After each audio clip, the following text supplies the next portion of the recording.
আপনারা যখন কোনো লোহা বাইরে ফেলে রাখেন তো কিছুদিন পর লোহার মধ্যে মরিচিকা পড়ে যায়। আপনি যতক্ষণ পর্যন্ত হাতুড়ি দিয়ে ওইটারে না পিটাবেন মরিচিকা সরে যায় না।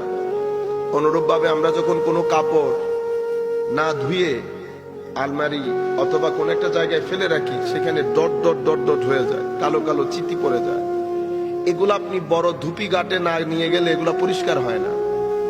অনুরূপ ভাবে আমরা যখন গাফেলের মতো আলস্যে দিন কাটাই আমাদের ভিতর জগতে কি পড়ে যায়, চিতি পড়ে যায় কালো কালো।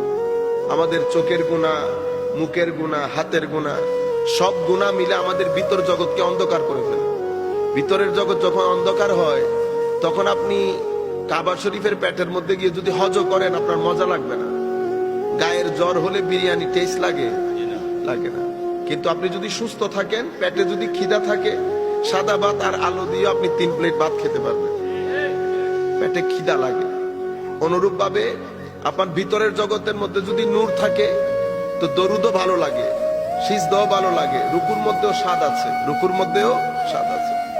আমরা ওই ধরনের সিজদা দেই না বিদায় বুঝি না। আল্লামা ইকবাল একটা জটিল কথা বলেছেন।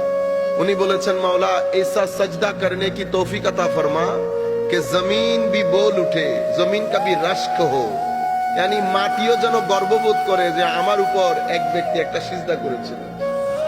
আমাদের তো এখন সবকিছু রসম রেওয়াজ হয়ে গেছে, আনুষ্ঠানিকতা। রূহ